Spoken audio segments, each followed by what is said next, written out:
Hello दोस्तों, current affairs के इस चैनल पर आपका स्वागत है। और इस करंट अफेयर्स की सीरीज़ में कई दिनों से मैं कोई करंट अफेयर्स इसमें डाल नहीं रहा था, तो मैंने अब प्लान किया है कि इसमें वीकली करंट अफेयर्स मैं इसमें इंट्रोड्यूस किया करूँगा। जो पूरे वीक के करंट अफेयर्स हुआ करते हैं उनको मैं एक जगह पे कंसोलिडेट करूँगा। ठीक है, तो आज से आपको हर हफ्ते ये एक वीडियो आपको यहाँ मिलेगी। इसके अलावा बाकी सब्जेक्ट्स पे जैसे आपका इकोलॉजी हुआ या इकोनॉमी हुआ या फिर आपका कॉन्स्टिट्यूशन हुआ, इन सब पे छोटे छोटे वीडियोस आपको बीच बीच में मिलते रहेंगे मेरे दूसरे प्लेलिस्ट पे, इसी चैनल पे। तो आइए शुरू करते हैं करंट अफेयर्स। अगस्त 1 से लेके अगस्त 7 तक के जो बहुत ही इंपॉर्टेंट आइटम्स हैं, जो आपको याद रखने चाहिए और प्रीलिम्स के पॉइंट ऑफ व्यू से बहुत इंपॉर्टेंट हैं, उनको मैं कवर करने जा रहा हूँ। आप इस बात को ध्यान रखिएगा कि ये जो वीडियोस हैं ये आपके प्रीलिम्स के लिए ज़्यादा इंपॉर्टेंट हैं। मेंस के लिए आपको बहुत डिटेल्स में इसमें मैं नहीं बताऊंगा। आप इन टॉपिक्स को अगर डिटेल में पढ़ना चाहते हैं तो अपने तरफ से पढ़ सकते हैं, क्योंकि ये प्रीलिम्स के पर्सपेक्टिव से ही वीडियो है, मेंस के पर्सपेक्टिव से नहीं है। यहाँ सिर्फ टॉपिक्स के नाम और बेसिक इन्फॉर्मेशन होगी।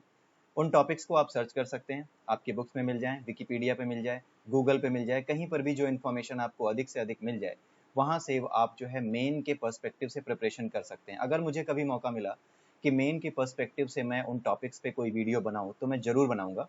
बट अभी ये जो वीडियो है इसको आप हमेशा इस नज़रिए से देखेंगे कि ये प्रीलिम्स के लिए इम्पॉर्टेंट है, जिसमें छोटे छोटे टॉपिक्स हैं जो सिर्फ एक इंडिकेशन है आपके लिए कि हाँ ये टॉपिक इम्पॉर्टेंट है, और उसकी बेसिक इन्फॉर्मेशन मैं आपको दे दूंगा।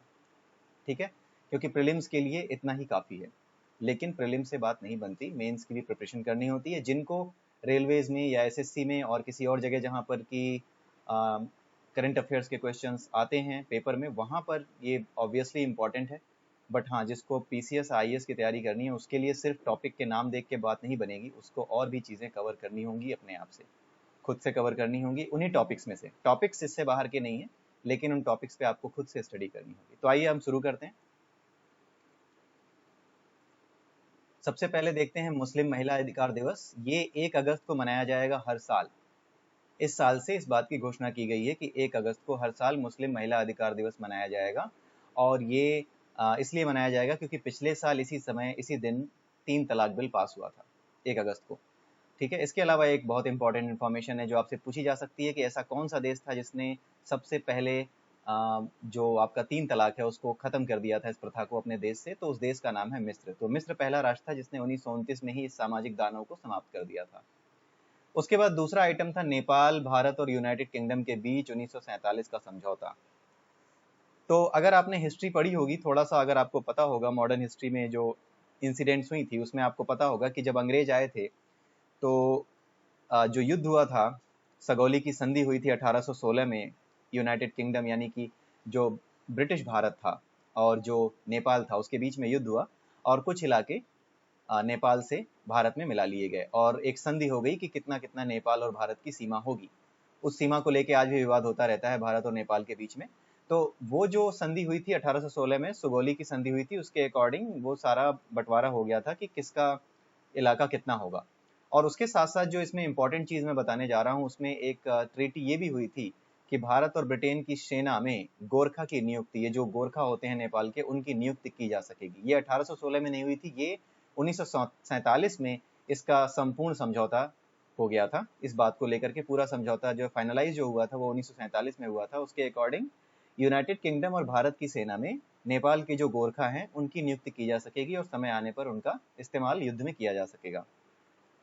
अब क्या हो रहा है, ये न्यूज़ में इसलिए है क्योंकि नेपाली प्रधानमंत्री इस समझौते को निरर्थक बता रहे हैं, क्योंकि नेपाली प्रधानमंत्री इस समय एक बिल्कुल उस पे निकले हुए हैं मिशन पे कि किसी तरीके से बस इंडिया को परेशान करना है। तो इस वजह से वो क्या कर रहे हैं कि इस समय जितनी भी कोशिशें हो सकती हैं भारत को परेशान करने की या भारत के लिए तकलीफें पैदा करने की, वो सब वो कर रहे हैं। तो इस समय उन्होंने इस समझौते को निरर्थक बता दिया है। तो इस तरीके से गोरखा जो हमारी सेना में नियुक्त किए जाते थे, अब उनको लेकर के क्या भविष्य होगा भारत की सेना में, उस पर भी अब वाद विवाद शुरू हो चुका है। तो आगे आप देखते रहिएगा कि न्यूज़ में क्या आता है।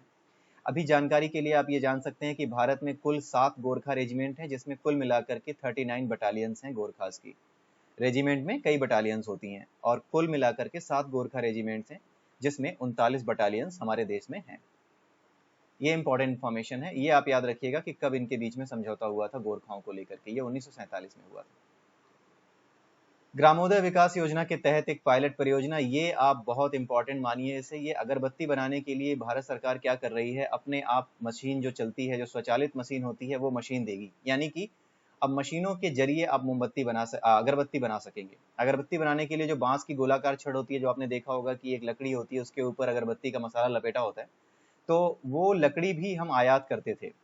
आत्मनिर्भरता की ये हालत थी कि वो लकड़ी तक हम आयात करते थे बाहर से। तो उस पे अब 10 से 25% तक आयात शुल्क यानी इम्पोर्ट ड्यूटी बढ़ाई जाएगी, ताकि उसकी जो खपत है, जो लकड़ी चाहिए, वो हम अपने देश से ही इकट्ठी करें, अपने देश के भीतर से ही उसका उत्पादन करके उसका इस्तेमाल करें, ताकि अगरबत्ती उद्योग में जो लोग लगे हैं उनको आत्मनिर्भर बनाया जा सके। इसके बारे में और अगर जानकारी लेनी है तो ये लिंक मैंने दिया हुआ है। ये लिंक्स मैं आपको बताऊंगा कि ये सारी चीज़ें आपको कहाँ मिलेंगी। मैं एक ब्लॉग है मेरा, मैं वहाँ पे ये सारे के सारे करंट अफेयर टॉपिक्स डालता हूँ, और वहाँ से ही मैंने ये टॉपिक्स उठा करके इनकी पीपीटी बनाई है और आपके सामने रखी है। तो आप वहाँ ब्लॉग पर जा करके भी आपको ये नोट्स हमेशा अवेलेबल रहेंगे। यहाँ पर आप इसे समझ सकते हैं और वहाँ जा करके आप उसको दोहरा सकते हैं। मैं लास्ट में आपको वो साइट भी दिखाऊंगा, अपनी जो ब्लॉगिंग साइट है। उसके अलावा आप अगला न्यूज आइटम है जो बहुत इंपॉर्टेंट है, प्रेमचंद्र को लेकर के है। प्रेमचंद्र का जन्म जो है 1880 में हुआ था, 31 जुलाई को। लमही नाम का एक गांव है वाराणसी के पास, वहां पे प्रेमचंद्र जी का जन्म हुआ था। इन्होंने जब लिखना शुरू किया था, ये लेखक थे, आपको पता ही होगा, आपने बहुत सी कहानियां इनकी पढ़ी होंगी अगर आप हिंदी वर्ग से रहे हैं, और हिंदी में इनकी बहुत सी प्रसिद्ध कहानियां हैं। तो उन कहानियों को अगर आपने पढ़ा होगा तो आपको पता होगा कि प्रेमचंद्र सबसे पहले नवाब राय के नाम से लिखा करते थे। प्रेमचंद्र के नाम से नहीं लिखते थे, नवाब राय के नाम से लिखा करते थे। बाद में इन्होंने अपना नाम प्रेमचंद्र रख लिया और प्रेमचंद्र के नाम से लिखने लगे। एक हिंदी भाषी जो लेखक थे, उनका एक संघ था, एक यूनियन था, उसका नाम था प्रगतिशील लेखक संघ। इस प्रगतिशील लेखक संघ की स्थापना भी प्रेमचंद्र ने ही की थी। कहां पर की थी? 1936 में की थी। कहां पर नहीं, किस सन में की थी? 1936 में की थी। और उनका एक स्टेटमेंट भी कई बार पूछा जाता है कि ये स्टेटमेंट किसने दिया है, कि लेखक स्वभाव से ही प्रगतिशील होता है, जो ऐसा नहीं है वह लेखक नहीं है। ये स्टेटमेंट प्रेमचंद्र का दिया हुआ है। ये एग्जाम में कई बार पूछा जाता है, ये आप इसे याद रखिएगा। जहां पर भी हिंदी का पेपर आप देते हैं या हिंदी एज ए सब्जेक्ट आप लेते हैं, वहां पर इन चीजों को आपको ध्यान में रखना होगा, ये चीजें पूछी जा सकती हैं।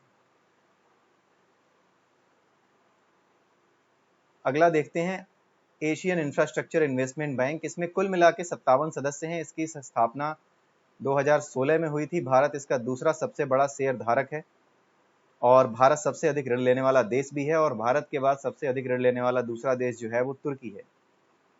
ये न्यूज में इसलिए है क्योंकि एक जिन लिक्यून हैं, उनको 5 वर्षों के लिए दूसरे कार्यकाल के लिए चीन स्थित AIIB का अध्यक्ष पद पर उनको निर्वाचित कर लिया गया है, दोबारा से वो चुन लिए गए हैं। ठीक है, तो इस पे आप ध्यान रखिएगा कि जिन लिक्यून का नाम याद रखिएगा। इसमें आने लायक एग्जाम में यही एक चीज है, जिन लिक्यून, कि कौन बने हैं इसके अध्यक्ष AIIB के। तो जिन लिक्यून दूसरे कार्यकाल के लिए चुने गए हैं, तो वर्तमान अध्यक्ष भी यही हैं, जिन लिक्यून। आगे देखते हैं आधुनिक दास्ता। इसको लेकर के एक रिपोर्ट आई है, और उस रिपोर्ट के आधार पर कुछ बातें यहाँ पर नोट की गई हैं जो बहुत इंपॉर्टेंट हैं एग्जाम के पर्सपेक्टिव से। सबसे पहले तो हम देखते हैं कि आधुनिक दास्ता की रिपोर्ट दी किसने। आधुनिक दास्ता की जो रिपोर्ट थी वो पेश की है राष्ट्रमंडल मानवाधिकार पहल ने, कॉमनवेल्थ ह्यूमन राइट्स इनिशिएटिव, इन्होंने ये आधुनिक दास्ता की रिपोर्ट पेश की है। और आधुनिक दास्ता की रिपोर्ट में जो डेफिनेशन है आधुनिक दास्ता की, वो ये है कि शोषण की वो परिस्थितियां जिसमें कोई व्यक्ति धमकी, हिंसा, जबरदस्ती या बलपूर्वक या धोखे के दुरुपयोग से नहीं बच पाता।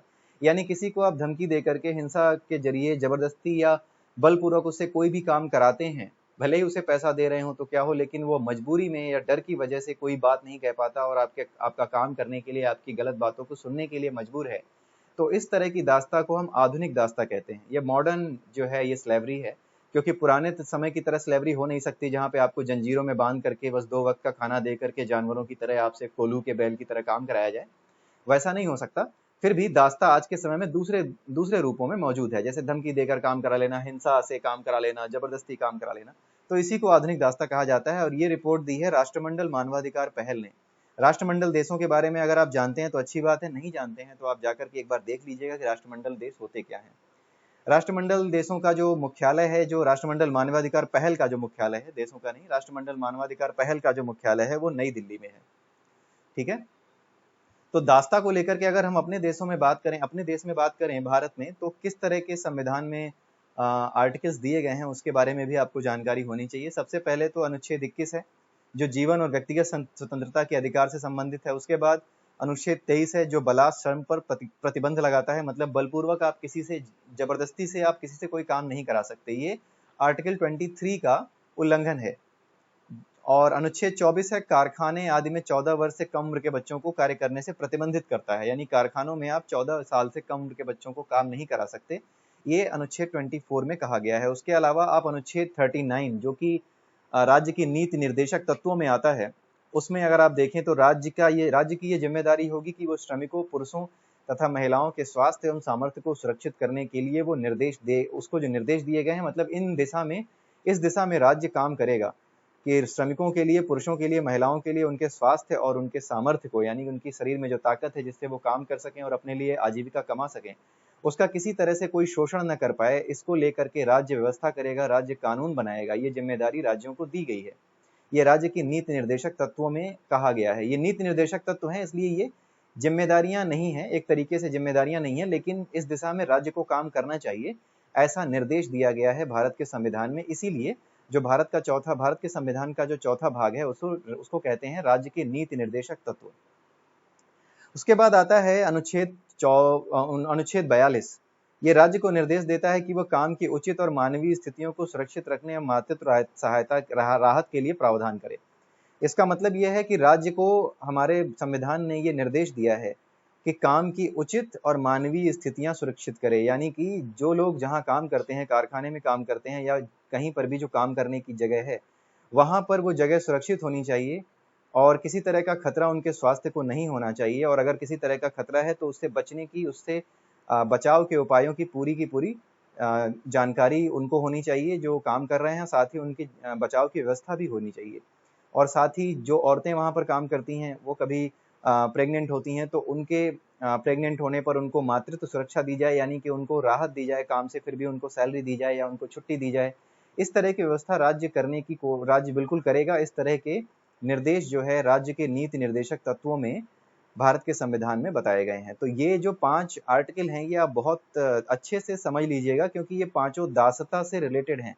और अभी जो है ये रिपोर्ट आई है, इसलिए ये बहुत इंपॉर्टेंट है। और इसमें पूछा जा सकता है कि आप जोड़े मिलाइए, या फिर जो पेयर्स को मिलाने का काम करते हैं कि एक तरफ आर्टिकल्स दे दिए और दूसरी तरफ उससे रिलेटेड जो है डिस्क्रिप्शन दे दी और फिर कह दिया कि आप इसको मिलाइए कि कौन सा डिस्क्रिप्शन किस आर्टिकल के अगेंस्ट सही है। तो इस तरह के क्वेश्चंस में ये आ सकता है। So you need to take care of all these 5 articles. ये पांचों आर्टिकल आप बिल्कुल ध्यान से देख जाइए, इसकी डिटेल्स देख जाइए, ठीक है। राष्ट्रमंडल देशों के बारे में एक प्रश्न और पूछा जा सकता है दास्ता को लेकर के, कि दास्ता को लेकर के प्लान तो बनाया है राष्ट्रमंडल देशों ने कि हमें दास्ता खत्म करनी है, लेकिन कब तक के लिए उन्होंने लक्ष्य रखा है? तो उन्होंने लक्ष्य रखा है 2030 तक का। उनका लक्ष्य ये है राष्ट्रमंडल देशों का कि हम 2030 तक जो है आधुनिक दास्ता को लेकर के जो कुछ भी हमने तय किया है कि इसको दूर करने के लिए, उस लक्ष्य पे हम पूरी तरीके से खरे उतरेंगे और दास्ता को समाप्त कर देंगे। इसका लक्ष्य रखा गया है 2030 तक, ठीक है। उसके अलावा सतत विकास लक्ष्य जो यूनाइटेड नेशन डेवलपमेंट प्रोग्राम है, उसमें जो सतत विकास लक्ष्य है उसमें 8.7 जो 8वां लक्ष्य है, उसमें जो 7वां बिंदु है वो इसी दास्ता से रिलेटेड है, इसी दास्ता से जुड़ा हुआ है। तो ये भी आप याद रखिएगा कि सतत विकास लक्ष्यों में कौन सा बिंदु जो है वो दास्ता से जुड़ा हुआ है, तो वो 8.7 है, यानी 8.7 है, ये जुड़ा हुआ है। आप इसे याद रखिएगा। अगला देखते हैं अमेरिका में राष्ट्रपति चुनाव। अमेरिका में राष्ट्रपति चुनाव जो है वो अभी स्थगित करने की बात चल रही है। जो राष्ट्रपति डोनाल्ड ट्रंप हैं वो चाहते हैं कि ये चुनाव ना हो, लेकिन क्या ये वाकई में राष्ट्रपति के हाथ में है अमेरिका के? जी नहीं, ये अमेरिका के राष्ट्रपति के हाथ में बिल्कुल भी नहीं है कि वो वहां पे राष्ट्रपति चुनाव को स्थगित कर सकें।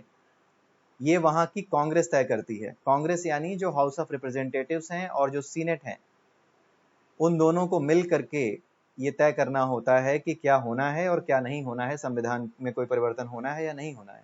तो अगर वहां पे राष्ट्रपति चुनाव स्थगित करने हैं तो राष्ट्रपति कोई ऑर्डर पास करके ऐसा नहीं कर सकता। उससे पहले उसको हाउस ऑफ रिप्रेजेंटेटिव और सीनेट दोनों में जाकर के ये प्रस्ताव रखना होगा, और रखने के बाद दोनों में वोटिंग होगी और दोनों जगह पर ये प्रस्ताव पास होना चाहिए।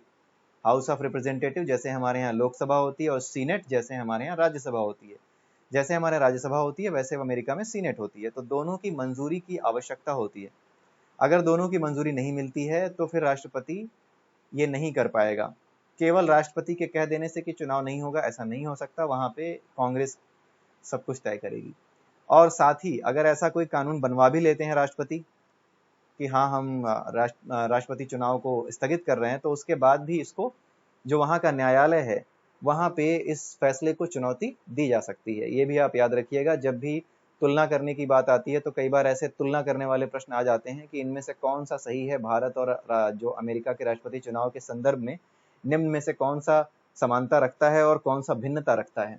इस तरह की चीजें पूछी जा सकती हैं। जैसे हमारे यहाँ भी राष्ट्रपति को चुनाव स्थगित करने का ऐसा कोई अधिकार नहीं है, चुनाव के तरीकों में बदलाव करने का अधिकार नहीं है, तो ये समानता है। यहाँ पे जो भी संविधान होगा संविधान संशोधन के तहत होगा और उसके लिए क्या होगा, राज्यसभा लोकसभा दोनों से पास उसको होना चाहिए। तो इस तरह की चीजें भी पूछी जा सकती हैं, तो आप इसको ध्यान रखिएगा। अगला कोई खास नहीं है, ये आपको रोज न्यूज में सुनने को मिलता होगा कि कोरोना की वजह से जो उद्योग धंधे उन पर बुरा प्रभाव पड़ा है, मांग कम हो गई है। कोयला, कच्चा तेल, प्राकृतिक गैस, रिफाइनरी प्रोडक्ट्स, उर्वरक, इस्पात, सीमेंट और बिजली, ये जो ब्लू कलर में आपको दिख रहा है ना, ये बिल्कुल आप रट जाइएगा, क्योंकि ये वो सेक्टर्स हैं जो कोर सेक्टर्स कहलाते हैं। और इनसे पूछा जाता है, कई बार ये क्वेश्चन पूछा जाता है कि 4 या 5 ऑप्शन दिए होते हैं, उनमें से ये पूछा जाता है कि इनमें से कौन कौन से कोर सेक्टर के अंतर्गत आते हैं। कोर सेक्टर का मतलब वो होता है, अर्थव्यवस्था में कोर सेक्टर का मतलब ये होता है ऐसे व्यवसाय, ऐसे उद्योग जो बाकी उद्योगों का आधार हैं। जैसे कोयला ना हो तो बिजली नहीं होगी, बिजली नहीं होगा तो हमारा जो ये टर्सरी सेक्टर चल रहा है, सर्विस सेक्टर जो चल रहा है, हमारा जो कंप्यूटर पे बैठ के हम काम करते हैं, या जो लोग सॉफ्टवेयर इंजीनियर हैं जो सॉफ्टवेयर पे काम करते हैं, ये लोग कैसे काम कर पाएंगे। ये जो मॉल खोले बैठे हैं, वहाँ बिजली नहीं जाएगी तो मॉल कैसे चलेंगे। कच्चे तेल अगर ना हो तो कच्चे तेल से जो हम पेट्रोल और डीजल निकालते हैं, तो फिर गाड़ियां कैसे चलेंगी। तो ऐसे उद्योग जो बाकी उद्योगों का आधार होते हैं उन्हें कोर उद्योग कहा जाता है। और ये सारे के सारे जो यहाँ पे लिस्टेड हैं ये कोर उद्योग हैं। अगर आप भूल भी जाएं कि कौन कौन से कोर उद्योग हैं, फिर भी अगर आपको ये परिभाषा याद है तो आप अच्छे तरीके से समझ जाएंगे कि कौन सा उद्योग कोर उद्योग हो सकता है, आपको जो भी ऑप्शन दिए गए होंगे उसमें से। ठीक है, तो अभी के लिए ये मेंस के लिए तो नहीं, लेकिन प्री के लिए इतना ही इम्पोर्टेंट है कि कौन कौन से उद्योग कोर उद्योगों में आते हैं और सबसे ज्यादा गिरावट किस में देखी गई थी। तो इसमें सबसे ज्यादा जो गिरावट देखी गई थी वो कोयला के क्षेत्र में देखी गई थी। कोयला उत्पादन के क्षेत्र में देखी गई थी, क्योंकि बिजली की खपत कम से कम हो गई थी कोरोना की वजह से। प्राकृतिक गैस में थोड़ा कम हो गया था। उर्वरक की उत्पादन क्षमता में कोई फर्क नहीं पड़ा था, बहुत ज्यादा फर्क नहीं आया था, कम हुआ था, लेकिन फिर भी उर्वरक की मांग तो जारी रही थी क्योंकि खेती तो चल ही रही थी। ठीक है, बिजली के उत्पादन में थोड़ी कमी आ गई थी। तो इस तरह से क्या है कि कोयला और बिजली तो जुड़े हुए हैं, तो इन चीजों में कमी आई थी। तो ये पूछा जा सकता है कि कौन से क्षेत्र सबसे ज्यादा कोरोना से प्रभावित हुए थे, जो कि कोर सेक्टर्स में आते हैं। तो आप कोयला और बिजली क्षेत्र आप याद रखिएगा, ये प्रभावित हो गए थे काफी ज्यादा। और बाकी ये 8 नाम आप याद रखिएगा 8 सेक्टर्स के। चंबल के बीहड़ों को खेती योग्य बनाने के लिए विश्व बैंक सहायता करेगा। विश्व बैंक, चंबल के बीहड़ आप देखते होंगे जो बुंदेलखंड झांसी के आसपास का जो एरिया है, जो आगरा तक आकर के लगता है, वो एरिया जो है चंबल, उसके एरिया के साथ लगा हुआ है चंबल का बीहड़। चंबल के बीहड़ में क्या है कि जो मिट्टी है वो ऐसी नहीं है कि आप उसको अगर आप उसको समतल करना चाहो या आप वहाँ पे कोई आकृतियां बना करके किसी तरीके से आप उनको रोड बनाना चाहो या कुछ भी करना चाहो, तो वो आसान काम नहीं है, क्योंकि वहाँ की मिट्टी बड़ी भुरभुरी है। जैसे ही पानी बरसेगा सब कुछ बह जाएगा। सारी दिक्कतें वहीं पर इसी तरह की हैं, और वो बहुत बड़ा बीहड़ है और बड़े बड़ी घाटियां हैं वहां पर। तो उसको सही करने की कोशिश बहुत समय से चल रही है, लेकिन कोई कर नहीं पाया। तो विश्व बैंक इसमें अब मदद करने जा रहा है, और देखते हैं क्या होता है। तो ये इंपॉर्टेंट है खबर कि वाशिंगटन डीसी में कार्यालय है विश्व बैंक का, ये एक इम्पॉर्टेंट चीज है जो स्टैटिक जीके के लिहाज से इम्पॉर्टेंट है। बाकी विश्व बैंक चंबल के बीहड़ों को खेती योग्य बनाने के लिए भारत की सहायता करेगा, ये एक इम्पॉर्टेंट प्रीलिम्स का फैक्ट है जो प्रीलिम्स में पूछा जा सकता है। इससे पहले भी बीहड़ को खेती योग्य बनाने के प्रयास हुए थे, लेकिन वो सब असफल हुए थे। 1970s और 80 के टाइम में बहुत कोशिश की थी सरकार ने, और साथ में दिक्कत ये भी थी कि वहाँ पे जो डकैत थे वो भी हुआ करते थे, डाकू हुआ करते थे, जिसकी वजह से भी समस्याएं हुआ करती थी। लेकिन अंत में 2010-11 के आसपास सरकार ने सारे डाकू वहाँ पे मार के खत्म कर दिए, और इस तरीके से अब वो जो है एक सुरक्षित जगह ऐसी बन गई है जहाँ पे विकास कार्य किए जा सकते हैं। तो ये आप याद रखिएगा, विश्व बैंक सहायता करेगा। और विश्व बैंक का कार्यालय, ये बहुत पूछा जाता है, इसका कार्यालय वॉशिंगटन डीसी में है। भारत एयर फाइबर सर्विस, इसमें इंपॉर्टेंट यही है कि महाराष्ट्र में जो भारत एयर फाइबर सर्विस है वो बीएसएनएल की हेल्प से क्या करेगा, वो वायरलेस नेटवर्क की सुविधा प्रदान करेगा। जहां पर भी बीएसएनएल का टावर होगा वहां से 20 किलोमीटर के क्षेत्र में ये वायरलेस सुविधा प्रदान करेगा भारत एयर फाइबर सर्विस। ठीक है, तो ये आप इम्पोर्टेंट है, ये इसको आप याद रखिएगा कि कहाँ पर ये सेवा शुरू करने जा रहा है भारत एयर फाइबर सर्विस, और किसकी मदद से, तो बीएसएनएल की मदद से शुरू करने जा रहा है और महाराष्ट्र में शुरू करने जा रहा है। तो इसे आप याद रखिएगा। उसके बाद अगला है स्कॉच पुरस्कार। स्कॉच संगठन है एक जनजातीय संगठन। इसके बारे में ज़्यादा जानकारी अगर आपको लेनी है तो आप गूगल पे जाकर के सर्च मार सकते हैं, बिकॉज ये प्रीलिम्स के पर्सपेक्टिव से है और हर खबर मुझे कवर करनी है, तो यहाँ ज़्यादा डिटेल में मैं नहीं जा सकता। इतना आप याद रखिए कि स्कॉच जो है वो एक एनजीओ है, और ये एनजीओ क्या करता है, एक पुरस्कार देता है जो किसी भी सामाजिक क्षेत्र में जो अच्छा काम करते हैं उन संस्थाओं को, उन मंत्रालयों को, या उस व्यक्ति को, या उस परियोजना को, किसी भी तरह की चीज हो, कोई भी प्रोजेक्ट हो, कोई भी व्यक्ति हो, या कोई भी संस्था, चाहे वो सरकारी हो, प्राइवेट हो, कोई भी हो, जिसने भी सामाजिक क्षेत्र में अच्छा काम किया है उसको ये पुरस्कार देते हैं। ये एक एनजीओ है। तो ये स्कॉच पुरस्कार सबसे बड़ा पुरस्कार है भारत का, जो कि कोई भी एनजीओ दे सकता है या किसी भी एनजीओ द्वारा जो दिया जाता है। ये स्कॉच पुरस्कार है। इसकी शुरुआत जो है 2003 से हुई थी, और इस साल क्या हुआ था, 66वीं स्कॉच प्रतियोगिता 2020 का जो है आयोजन किया गया था, और इसका विषय था डिजिटल गवर्नेंस के माध्यम से कोविड का मुकाबला कर रहा भारत। इसे आप याद रखिएगा कि स्कॉच ने ये 66वीं नंबर की प्रतियोगिता, ये और भी प्रतियोगिताएं कराता रहता है, तो ये 66वीं प्रतियोगिता थी जिसका नाम था डिजिटल गवर्नेंस के माध्यम से कोविड का मुकाबला कर रहा भारत। तो यहाँ पर आपको ध्यान रखना पड़ेगा कि ये क्या चीज़ है, इसका नाम याद रखना पड़ेगा। उसके अलावा स्कॉच एक एनजीओ है, और इस बार ये पुरस्कार इन्होंने किसको दिया है, जनजातीय कार्य मंत्रालय को दिया है, क्योंकि जनजातीय कार्य मंत्रालय ने जनजातियों के लिए उनके जो उत्पाद बनते हैं, उनके जो वेलफेयर के काम हैं, उनके एजुकेशन को लेकर के अभी भी कोविड-19 के टाइम में भी बड़ा अच्छा काम जनजातीय कार्य मंत्रालय ने किया है। इनफैक्ट उनका जो अभी हाल ही में जो जनजातियां हैं, जिन उनके लिए जो ट्राइफेड की स्थापना की गई है, ट्राइफेड आप जानते होंगे एक ट्रेड प्लेटफॉर्म है जहाँ पे जो जनजातियां होती हैं, जो हमारे ट्राइबल्स होते हैं, उनके बनाए हुए सामान को बेचने के लिए, ऑनलाइन बेचने के लिए एक प्लेटफॉर्म प्रोवाइड करता है। तो ये सारे काम जो है जनजातीय कार्य मंत्रालय ने किए हैं, और इसी वजह से स्कॉच संगठन ने इस चीज़ को आइडेंटिफाई किया कि ये इन्होंने काफ़ी सराहनीय काम किया है, और इस वजह से उन्होंने क्या किया, जनजातीय कार्य मंत्रालय को ये पुरस्कार दिया है। इसे आप याद रखिएगा, ये बहुत इंपॉर्टेंट है, ये आएगा जरूर। आगे चलते हैं। पिंगाली वेंकैया के बारे में आप जानते होंगे, अगर नहीं जानते होंगे तो आप ये याद रखिएगा कि इनका जन्म 2 अगस्त 2020 को हुआ था, और इन्होंने हमारा जो भारत का राष्ट्रीय ध्वज है सबसे पहली बार इन्होंने ही डिज़ाइन किया था। जब सबसे पहली बार इन्होंने डिज़ाइन किया था तो बीच में अशोक चक्र की जगह गांधी जी का जो चरखा था वो हुआ करता था। इनका जन्म स्थान आप याद रखिएगा, ये आंध्र प्रदेश के मछलीपट्टनम में पैदा हुए थे 2 अगस्त 1876 को। और एक इम्पॉर्टेंट फैक्ट जो आपको याद रखना चाहिए वो ये है कि इन्होंने जो राष्ट्रीय ध्वज बनाया था, इसको सबसे पहली बार कब स्वीकार किया गया एक राष्ट्रीय ध्वज की तरह, तो वो वर्ष था 1931। तो वर्ष 1931 में कांग्रेस ने कराची में एक सम्मेलन किया था। उस सम्मेलन में पिंगाली वेंकैया द्वारा डिजाइन किए गए केसरिया, सफेद और हरे रंग से बने हुए राष्ट्रीय ध्वज को सर्वसम्मति से स्वीकार किया था, और उसमें केंद्र में गांधी जी का चरखा था, और आज की तारीख में जिसमें अशोक चक्र है। तो सबसे पहले हमारे जो राष्ट्रीय ध्वज के डिजाइनर थे वो पिंगाली वेंकैया थे। इनका नाम आप याद रखिएगा, और साथ में ये याद रखिएगा कि किस सन में, किस सम्मेलन में, कांग्रेस के किस सम्मेलन में और किस सन में ये स्वीकार किया गया था भारत का राष्ट्रध्वज। इनफैक्ट अगर मैं बात करूं तो पिंगाली वेंकैया से कहीं ज्यादा इंपॉर्टेंट यही चीज है एग्जाम के लिए, कि वर्ष 1931 में कांग्रेस ने कराची के सम्मेलन में पिंगाली वेंकैया द्वारा बनाए गए राष्ट्रध्वज के डिजाइन को स्वीकार कर लिया था।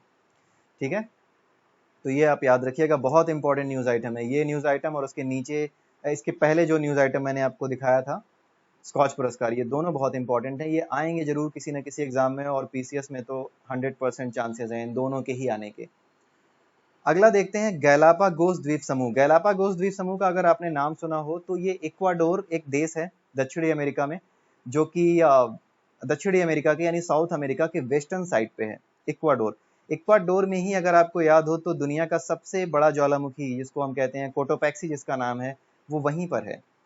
तो गैलापागोस जो द्वीप समूह है, ये इसको बोलने में कई बार मैं गलती कर जाता हूँ, गैलागापोस कह देता हूँ, गैलापागोस है ये। तो गैलापागोस जो द्वीप समूह है वो इक्वाडोर का उस पे अधिकार है। और ये कहाँ पर है? अगर गैलापागोस, अगर आप बात करें इक्वाडोर की, तो इक्वाडोर आपके दक्षिण अमेरिका के पश्चिमी तट पर है। तो अगर पश्चिमी तट पर है तो इसका मतलब किस महासागर से लगा हुआ है? वो लगा हुआ है प्रशांत महासागर से। आप जा करके न्यूज, कोई भी न्यूज आइटम हो, अगर उसमें कहीं पर भी मैप का स्कोप है, आप मैप में जाकर जरूर देखेंगे। अगर आप मैप में जाकर देखेंगे तो आपको पता चल जाएगा कि गैलापागोस जो द्वीप समूह है वो द्वीप समूह इक्वाडोर का है, और इक्वाडोर जो है वो प्रशांत महासागर से लगा हुआ है, और गैलापागोस भी प्रशांत महासागर में इक्वाडोर से करीब 1000 किलोमीटर की दूरी पर है। अभी हुआ क्या है कि चीन जो हमारा पड़ोसी है, काफी अच्छा पड़ोसी है, उस पड़ोसी ने क्या किया है कि अपनी जो मछली पकड़ने वाले करीब 260 जहाज वहां पे गैलापागोस द्वीप समूह के आसपास भेज दिए। और गैलापागोस द्वीप समूह करीब 60,000 वर्ग किलोमीटर में फैला हुआ है, और वहां पे मछली पकड़ने के इन जहाजों की वजह से, इनकी गतिविधियों की वजह से वहां जो जनजीवन है, जो समुद्री जीव हैं, उनका जनजीवन थोड़ा सा खतरे में आ सकता है। इस वजह से क्या किया है कि जो इक्वाडोर है इसके विरोध में अपनी जो है बात कही है। चीन को ये बताया है कि एक तो आप गलत तरीके से हमारे गैलापागोस द्वीप समूह में घुसे हैं, यहाँ पर आप जो आपके जो जहाज आए हैं वो गलत तरीके से आए हैं। एक तो चीन का तरीका भी कुछ ऐसा ही होता है, कहीं भी घुस जाता है। तो वो जो चीज़ की है चीन ने, उसकी वजह से जो आपका इक्वाडोर है वो नाराज़ है, और उसने कहा है कि आप यहाँ से थोड़ा दूर हटें, और इस बारे में बातचीत करके इस मामले को सुलझाने की कोशिश कर रहे हैं ये लोग कि हाँ, आप यहाँ नहीं आएंगे, क्योंकि यहाँ पे केवल और केवल हमारी बात नहीं है, ये बात है यहाँ जो समुद्री जीव रहते हैं उन समुद्री जीवों का जीवन भी संकट में आ जाएगा। और सबसे बड़ी दिक्कत यह है कि गैलापागोस द्वीप समूह के आसपास मछलियों का व्यावसायिक शिकार काफी दिनों से बढ़ गया है, और इसके बढ़ने से क्या हुआ है कि जो शार्क जैसी जलीय मछलियां हैं जो, वो अब लुप्त प्राय हो गई हैं, यानी कि अब वो समाप्ति की ओर हैं। उनकी गिनती लगातार कम होती जा रही है, और वो नष्ट हो रही हैं। और गैलापागोस द्वीप समूह से जुड़ी हुई जो सबसे बड़ी बात है, जो सबसे इंपॉर्टेंट बात है, जो अक्सर एग्जाम में पूछी जाती है, वो ये है कि यूनेस्को ने सबसे पहले विश्व धरोहर स्थल के रूप में किस जगह को चिन्हित किया था? तो वो गैलापागोस द्वीप समूह ही था। 1978 में 1978 में गैलापागोस द्वीप समूह को यूनेस्को ने सबसे पहला वर्ल्ड हेरिटेज साइट यानी कि विश्व धरोहर स्थल के रूप में इसको चिन्हित किया था, इसको आइडेंटिफाई किया था। और इस द्वीप समूह की खासियत क्या है? आपने डार्विनवाद के बारे में पढ़ा होगा बायोलॉजी में। तो चार्ल्स डार्विन ने इसी द्वीप समूह पर अपने बहुत से एक्सपेरिमेंट किए थे, यहीं पर अपने सारे अध्ययन, मैक्सिमम अध्ययन उन्होंने, मैक्सिमम स्टडी उन्होंने अपनी जो इवोल्यूशन की थ्योरी थी, ह्यूमन इवोल्यूशन की, उस थ्योरी को जो स्टडी किया था उन्होंने इसी द्वीप समूह पर स्टडी किया था, जिसकी वजह से ये द्वीप समूह और भी इंपॉर्टेंट हो जाता है, इसका नाम और भी इंपॉर्टेंट हो जाता है। तो ब्रिटिश वैज्ञानिक थे चार्ल्स डार्विन, उन्होंने कहाँ पर अपना अध्ययन किया था जैव उसको लेकर के, जीवों के विकास को लेकर के? तो उत्तर होगा गैलापागोस द्वीप समूह। अब बात करते हैं अगत्ती द्वीप। अगत्ती द्वीप केरल के पश्चिमी तट पर है। आप ये देख सकते हो, केरल यहाँ पर है, केरल से थोड़ी दूर पर पश्चिमी तट पर ये अगत्ती आइलैंड है, ये जो रेड कलर में आपको दिख रहा है। ठीक है, अभी क्या किया है, यहाँ पर भी मछलियां बहुत पकड़ी जा रही थी। यहाँ पर आसपास ताड़ के पेड़ थे केरल के आसपास, यहाँ पे किनारे, तो इनको भी काटा जा रहा था। तो इन्होंने ताड़ और नारियल के, जो खास करके जो नारियल के पेड़ हैं, नारियल के पेड़ों की कटाई पर एनजीटी ने, नेशनल ग्रीन ट्रिब्यूनल, जो राष्ट्रीय हरित प्राधिकरण है, उसने रोक लगा दी है। ठीक है, यहाँ मछलियां बहुत ज्यादा पाई जाती हैं, और ये केरल के पश्चिमी तट पर पाया जाता है। जो ये अगत्ती आइलैंड है, ये केरल के पश्चिमी तट पर स्थित है। अब एक और इम्पोर्टेंट टॉपिक के बारे में बात करते हैं, इसका नाम है काली बारिश। हिरोशिमा, जैसा कि आप जानते हैं, नागासाकी और हिरोशिमा का नाम जो है आपने अच्छी तरह सुन रखा होगा, क्योंकि यही वो जगह है जहाँ पे 6 अगस्त और 9 अगस्त को अमेरिका ने जापान के अंदर एटम बम गिरा करके वहाँ पे पूरी तरीके से इन 2 शहरों को नष्ट कर दिया था। तो हिरोशिमा की अभी एक जिला अदालत ने क्या किया है कि 1945 में जो परमाणु विस्फोट के बाद जो काली बारिश हुई थी, उसमें जीवित बचे हुए 84 लोग हैं। 1945 में परमाणु विस्फोट के बाद एक काली बारिश हुई थी। अब उसके विस्फोट के बाद जो लोग बचे हुए हैं, जो अब काफी बूढ़े हो गए हैं, उनमें 84 लोग करीब अभी बचे हुए हैं, जिन्होंने एक पिटीशन डाली थी कि हमें पीड़ित माना जाए और हमें विशेष सुविधा दी जाए, यानी हमें त्रासदी का मारा हुआ माना जाए और हमें विशेष सुविधाएं दी जाए, हमें स्वास्थ्य सुविधाएं दी जाएं। तो इस वजह से ये लड़ाई अब इनकी बुढ़ापे में जाके खत्म हुई है और जिला अदालत ने फाइनली इनको पीड़ितों के रूप में मान्यता दे दी है। और अब ये जितने भी लोग हैं जो कि परमाणु विस्फोट के पीड़ित थे, अब इनकी निःशुल्क चिकित्सा इनकी की जाएगी। अब ये काली बारिश हुई कैसे थी? जब वहां पे परमाणु विस्फोट हुआ तो ये जितने भी धूल के कण थे, जितनी भी राख थी परमाणु बम से जो निकली, वो सारी की सारी राख उड़ करके हवा में पहुंची और हवा में ऊपर जाने के बाद जो हवा में उसके कण होते हैं, धूल के कणों के साथ मिलने के बाद फिर वहां पे जो जलवाष्प होती है, यानी जो वेपर्स होते हैं, वाटर वेपर्स होते हैं, उनके साथ मिल करके क्या होता है, बारिश की बूंदें बन गई है। बारिश ऐसे ही तो होती है, इसी तरह बादल बनते हैं। तो ये भी बादलों का रूप इन्होंने ले लिया। और बादलों के साथ क्या आया, जो बादलों में जो पानी था उसमें पानी में क्या आ गया, ये रेडियोधर्मी जो रेडियो एक्टिव मटेरियल है वो आ गया। अब जब ये रेडियो एक्टिव मटेरियल बारिश के साथ नीचे गिरा तो लोगों की त्वचा जल गई, लोगों की खाल जल गई और इसकी वजह से उनको, कई लोगों को कैंसर और कई लोगों को बहुत सी दूसरे चर्म रोग हो गए, जिसकी वजह से क्या हुआ, इनको काफ़ी मुसीबतों का सामना करना पड़ा। और इन्होंने कई बार गुहार लगाई सरकार से कि हमें जो है विशेष सुविधाएं दी जाए, हमारा जो है फ्री में इलाज किया जाए, लेकिन सरकार इस चीज़ को सुन नहीं रही थी। अब फाइनली अब जाकर के इनके बुढ़ापे में 84 लोग जो बचे हुए हैं उस समय के, उनको अब फाइनली जाकर के काली बारिश से जो शिकार थे उनको ये कहा है कि अब आपको पीड़ितों के रूप में मान्यता दे दी गई है और अब जो है आप रह सकते हैं यहाँ जापान में रह करके। आप जो है रहना तो है ही, जापान में ही रहेंगे, लेकिन जापान के ही हैं तो जापान में ही रहेंगे, लेकिन साथ ही आप जो है परमाणु विस्फोट के पीड़ित हैं, इस वजह से आपका मुफ्त इलाज अब जापान में किया जाएगा। ठीक है। अब ये जो लोग हैं जो कि हमले से पीड़ित हैं, जो परमाणु हमले से पीड़ित थे, यानी कि जब परमाणु हमला हुआ उस समय जो लोग थे, और अब जो वो लोग, उनमें से कुछ लोग जो जिंदा हैं, उनको वहाँ की जो स्थानीय भाषा है, जो लोकल लैंग्वेज है, वहाँ पे उनको हिबाकुशा कहते हैं। ठीक है। तो हिबाकुशा के बारे में पूछा जा सकता है एग्जाम में, 3-4 ऑप्शंस दे सकता है वो कि व्हाट इज हिबाकुशा। तो हिबाकुशा के बारे में 2-3 चीजें पूछ सकता है, 2-3 ऑप्शंस आपको भटकाने के लिए दे सकता है कि हिबाकुशा जापान का एक फेस्टिवल है या जापान की एक जनजाति है। नहीं, हिबाकुशा वो लोग हैं, उन्हें कहा जाता है जापान में लोकली, जो कि परमाणु हमले के शिकार हुए थे और बच गए थे और अभी भी जिंदा हैं, उन्हीं को हिबाकुशा कहा जाता है। ठीक है, आगे चल के देखते हैं क्या है। बराह का परमाणु ऊर्जा संयंत्र, इसमें ज़्यादा कुछ इंपॉर्टेंट नहीं है, ये संयुक्त अरब अमीरात ने शुरू किया है बराकाह परमाणु ऊर्जा संयंत्र। इसके बारे में आप याद रखिएगा, नाम याद रखिएगा, इसके बारे में ज़्यादा आपको डिटेल में देखना है तो आप जा सकते हैं। इसका नाम मुझे इंपॉर्टेंट लग रहा है एग्जाम के पर्सपेक्टिव से, इसलिए दे दिया, अदरवाइज ना तो प्रीलिम्स के पर्सपेक्टिव से और ना ही मेंस के पर्सपेक्टिव से ये मुझे बहुत ज़्यादा इंपॉर्टेंट लग रहा है। फिर भी आप याद रखिएगा जस्ट फॉर योर नॉलेज कि अगर कहीं आता है तो बराकाह के नाम से याद रखिएगा कि ये संयुक्त अरब अमीरात का एक परमाणु ऊर्जा संयंत्र है। आगे देखते हैं, जो इम्पोर्टेंट टॉपिक है वो है ढोल। ढोल का मतलब वो बजाने वाला ढोल नहीं, ये एशियाई जंगली कुत्ते के रूप में जाना जाता है। ये हमारे यहाँ कर्नाटक, महाराष्ट्र और मध्य प्रदेश में पाया जाता है और ये मांसाहारी है। मांसाहारी तो सारे ही कुत्ते होते हैं, लेकिन उसके अलावा वो चावल रोटी भी खा लिया करते हैं, बट ये मांसाहारी है, प्योर मांसाहारी है, ये मांस खाने में काफ़ी इंटरेस्टेड है। तो ये जो है ये न्यूज़ में इसलिए है क्योंकि IUCN की एक रेड लिस्ट है। रेड लिस्ट में IUCN उनको रखता है जो एंडेंजर्ड है, यानी कि कभी भी समाप्त हो सकते हैं, ऐसे जीव जो कभी भी समाप्त हो सकते हैं, जिनका अस्तित्व कभी भी समाप्त हो सकता है, उनको IUCN ने अपनी रेड डाटा लिस्ट में रखा है।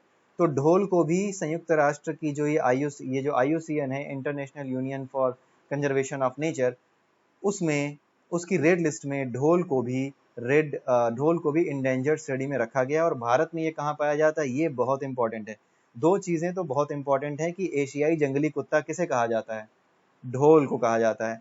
उसके अलावा कर्नाटक, मध्य प्रदेश और महाराष्ट्र, इन 3 जगहों पे भारत में ढोल पाए जाते हैं। ये भी याद रखिएगा किन जगहों पे इनका संरक्षण के स्थान है, कहाँ पे इनको संरक्षित किया गया है, ये पूछा जा सकता है, ये बहुत इंपॉर्टेंट है। पर्यावरण हमारे उसमें टॉपिक, हमारा इंपॉर्टेंट टॉपिक है किसी भी एग्जाम के लिए, तो ये पूछा जा सकता है। अगला देखते हैं हिम तेंदुआ संरक्षण केंद्र, इसके बारे में आप देख लीजिएगा। ये भारत का पहला हिम तेंदुआ संरक्षण केंद्र उत्तराखंड के उत्तरकाशी वन प्रभाग में खोला गया है।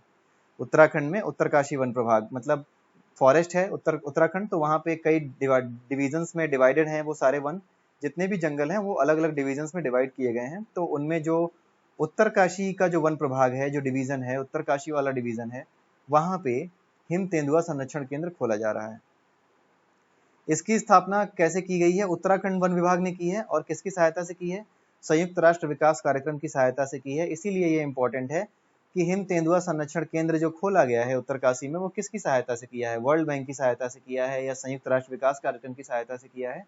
तो ये पूछे जाते हैं और उस समय कंफ्यूजन होती है, तो इसको आप याद रखिएगा अच्छे से कि ये यूनाइटेड नेशंस डेवलपमेंट प्रोग्राम के तहत किया गया है, ठीक है। और हिम तेंदुए को बचाने की जो शुरुआत की गई थी, ये शुरू किया गया था 2017 से शुरू किया गया था इस प्रोजेक्ट को, जहाँ पे हिम तेंदुए को बचाने की शुरुआत की गई थी। उसकी आजीविका को सुरक्षित रखने के लिए, संरक्षित रखने के लिए जो उपाय किए गए थे वो 2017 से जारी हैं। तो ये बहुत इंपॉर्टेंट टॉपिक है, इसे भी आप याद रखिएगा। इंदिरा रसोई योजना बहुत ज़्यादा इंपॉर्टेंट तो नहीं, लेकिन हाँ राजस्थान के जो बच्चे हैं उनके लिए इंपॉर्टेंट है। राजस्थान सरकार ने ये शुरू किया है। इसमें 8 रुपए में शहरी गरीबों को, जो शहर में गरीब होते हैं, जो कि डेली वेज लेबर्स का काम करते हैं या फिर कहीं घास झाड़ियाँ काटने का काम करते हैं और दिन में कमाते हैं और रात में बस अगले दिन फिर सुबह कमाने निकल जाते हैं ताकि पेट भर सकें, तो ऐसे गरीब लोगों को जो पौष्टिक भोजन दिया जाएगा वो सिर्फ 8 रुपए में मुहैया कराया जाएगा। और ये कौन करेगा? राजस्थान सरकार करेगी। इसी योजना को इंदिरा रसोई योजना का नाम दिया गया है।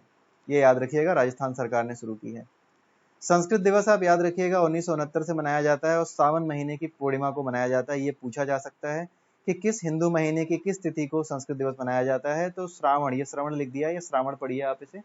श्रावण माह की पूर्णिमा को संस्कृत दिवस मनाया जाता है और ये शुरुआत इसकी कब से हुई थी? 1969 से, 1969 से ये मनाया जा रहा है। अगला टॉपिक फिर से बहुत इंपॉर्टेंट है, गुड फ्राइडे समझौता। इसका संबंध किससे है? उत्तरी आयरलैंड में शांति स्थापित करने से है। उत्तरी आयरलैंड में 2 ग्रुप थे ईसाइयों के, कैथलिक नॉन कैथलिक, ये आपस में बहुत लड़ा करते थे। तो इस वजह से क्या हुआ कि यहाँ पे हमेशा लड़ाइयाँ होती रहती थी, खूनी संघर्ष होता था। ऐसी वैसी लड़ाई नहीं कि बस थोड़ा सा हो गया, गोलियां चलती थी, लोग मारे जाते थे, नरसंहार होते थे, इस तरह की हरकतें हुआ करती थी। तो इस नरसंहार को, इस समस्या को सुलझाने के लिए सर जॉन ह्यूम, ये नाम है आप याद रखिएगा, सर जॉन ह्यूम ने काफी कोशिशें की थी और इन कोशिशों की वजह से ही वहां पे शांति स्थापित हो पाई थी। या फिर ये कह लीजिए कि इनके जो प्रयास थे, उन प्रयासों की वजह से एक बहुत बड़ा परिवर्तन हुआ जिसने शांति स्थापित की उत्तरी आयरलैंड में। तो उत्तरी आयरलैंड में शांति स्थापित करने के जो प्रयास किए थे वो सर जॉन ह्यूम ने किए थे और 1998 में इन्हें इस काम के लिए शांति का नोबेल पुरस्कार भी दिया गया था। ये भी याद रखिएगा क्योंकि अभी इनकी डेथ हुई है जॉन ह्यूम की, इस वजह से ये इंपॉर्टेंट है। तो ये तीनों पॉइंट इंपॉर्टेंट है कि गुड, ये चारों शब्द आप याद रखिएगा, गुड फ्राइडे समझौता, नॉर्दर्न आयरलैंड में शांति और सर जॉन ह्यूम। उसके अलावा शांति का नोबेल पुरस्कार 1998 में इनको मिला और अभी इनका हाल ही में निधन हुआ। ये पूरा का पूरा जो कुछ भी लिखा हुआ है ये बहुत इंपॉर्टेंट है। सर जॉन ह्यूम के बारे में अगर आप डिटेल में पढ़ना चाहें तो आप ऑब्वियसली जा सकते हैं, गूगल पे सर्च मार सकते हैं, आप उनके बारे में पढ़ सकते हैं। लेकिन एज अ टॉपिक आप इतना अगर याद रखते हैं तो एग्जाम में ये आएगा, तो आप इसे गलत नहीं करेंगे। निवारण निरोधक अधिनियम, इसका मतलब क्या होता है? होता ये है कि कई बार कुछ ऐसी परिस्थितियां समाज में खड़ी हो जाती हैं कि सरकार को ये आदेश जारी करना पड़ता है या फिर कुछ इलाकों में ये आदेश जारी करना पड़ता है कि किसी भी व्यक्ति को जिसके ऊपर शक हो कि ये उपद्रव कर सकता है या अशांति फैला सकता है, उसे गिरफ्तार कर लिया जाए बिना किसी वारंट के ही, केवल शक के आधार पे कि ये बवाल खड़ा कर सकता है। तो इसको कहते हैं निवारक निरोध अधिनियम के तहत गिरफ्तारी करना, ठीक है। तो निवारक निरोध अधिनियम के तहत गिरफ्तारी कहाँ पे हुई थी? ये गिरफ्तारी हुई थी पिछले साल भारत में कश्मीर में हुई थी। जब धारा 370 समाप्त की गई तो उसके बाद क्या हुआ, वहां पे बहुत से ऐसे लोग जो उपद्रव खड़ा कर सकते थे, जो कि हैं भी, वहां पे आपने देखा ही होगा कि क्या हालात हैं और किस तरीके से वो नखरे करते हैं। तो इस तरह की चीजें वहां पे बहुत होती हैं। इस वजह से क्या हुआ कि सुरक्षा के दृष्टिकोण से बहुत से नेताओं को और बहुत से वहां पे जो अलगाववादी तत्व हैं उन सबको गिरफ्तार करके पुलिस ने अपनी हिरासत में ले लिया था, बिना किसी वारंट के और बिना किसी अपराध के। तो उसमें जरूरी नहीं होता है कि अपराध करें ही करें, लेकिन जिसके ऊपर अपराध करने का शक होता है, जैसे कोई नेता है, जैसे कश्मीर के अलगाववादी नेता हैं, वो स्वयं अपराधी हो या ना हो लेकिन लोगों को अपराध के लिए उकसाते हैं, तो ऐसे लोगों को गिरफ्तार करना नाजुक समय में बहुत जरूरी हो जाता है। इसी वजह से उनको गिरफ्तार किया गया था। अब इसमें यहाँ पर समस्या क्या आई है कि समस्या ये आई है कि जब भी किसी को गिरफ्तार किया जाता है तो एक समय सीमा है उसकी, कि उसको एक समय सीमा से ज्यादा इस तरीके से गिरफ्तार करके रखा नहीं जा सकता। आपको 3 महीने के अंदर, 2 महीने के अंदर फैसला देना होगा। और अगर उसके आगे भी अगर आपको उसकी बढ़ानी है अवधि, जिसको हिरासत में रखना है, अगर उसको रखने की अवधि बढ़ानी है तो आपको दोबारा एक जो है एक समिति होती है, उसकी सिफारिश की है, वो सिफारिश करती है, उसको सिफारिश करते हैं और वो अपनी राय देती है कि हाँ इसे रखा जाना चाहिए और या नहीं। तो अगर वो अनुमति देती है तो ही आप किसी व्यक्ति को 3 महीने से ऊपर फिर रख पाएंगे। लेकिन अगर ऐसा नहीं है तो ऐसा नहीं हो पाएगा। लेकिन इस केस में क्या हुआ है, धारा 370 हटाने के बाद भी कई मामलों में निपटाने में कई महीनों का समय लिया गया और इसी चीज को लेकर के लोगों ने विरोध शुरू किया। ठीक है, तो इसको कहते हैं अगर किसी व्यक्ति को गिरफ्तार कर लिया गया है बिना किसी कारण के, तो अदालत उसको कह सकती है, पुलिस को, प्रशासन को कह सकती है कि उस व्यक्ति को हमारे सामने पेश किया जाए, क्यों आपने रख रखा है, हमें जानना है। इसको कहते हैं बंदी प्रत्यक्षीकरण, यानी हीबस कॉर्पस इंग्लिश में। तो ये बहुत ही इंपॉर्टेंट टॉपिक है बंदी प्रत्यक्षीकरण, जो कि हमारे कॉन्स्टिट्यूशन ऑफ इंडिया में है, और आप इसको बहुत ही अच्छे से पढ़ लीजिएगा कि बंदी प्रत्यक्षीकरण क्या है। ठीक है, तो उसके अलावा और पढ़ने लायक इसमें क्या है, इसमें विरोध इस चीज का हो रहा है क्योंकि 370 हटाए जाने के बाद भी 3 महीने के अंदर मामला निपटाया नहीं गया। अभी मार्च अप्रैल में जाकर के, यानी 8-9 महीने बाद भी ये मामले चलते रहे और बिना किसी सेकेंड ओपिनियन के कि हाँ भाई 3 महीने के बाद इनको और हिरासत में रखना है या नहीं रखना है, वो सब किए बिना ही इनको इतने दिनों तक रखा गया। हालांकि बहुत से ऐसे मामले थे जिनकी वजह से वो चीज़ें नहीं की जा सकी होंगी और उसके बाद फिर समस्याएं अलग तरीके की खड़ी भी हो गई। वहाँ पे सुरक्षा के दृष्टिकोण से भी चीज़ों को बहाल रखना था, इस वजह से भी हो सकता है ये चीज़ें ना हुई हों। लेकिन हाँ, ये संविधान के पक्ष में नहीं है कि आप किसी को इतने दिन तक रखें। इस वजह से क्या है, इस पे शोर मचा हुआ है। और अभी जो आपको जानने लायक है वो यही है कि संविधान का कौन सा अनुच्छेद आपको गिरफ्तारी और हिरासत के खिलाफ संरक्षण प्रदान करता है। तो वो अनुच्छेद हैं अनुच्छेद 22(1) और 22(2). अनुच्छेद 22 है, 22 के 3 पार्ट हैं, 1, 2 और 3। तो 22(1) और 22(2) ये कहता है कि किसी व्यक्ति को अगर गिरफ्तार किया गया है तो उसे ये जानने का अधिकार होगा कि उसे गिरफ्तार क्यों किया गया है, और साथ ही 24 घंटे के अंदर उसे मजिस्ट्रेट के सामने पेश किया जाना चाहिए।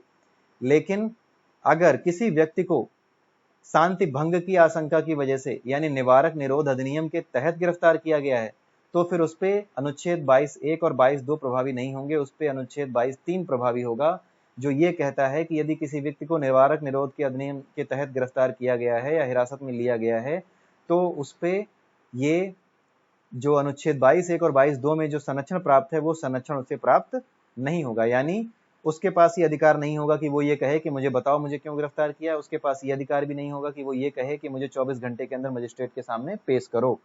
तो अगर किसी व्यक्ति को निवारक निरोध अधिनियम के तहत गिरफ्तार किया जाता है तो 22(1) और 22(2) के तहत उसको संरक्षण का अधिकार नहीं होता है।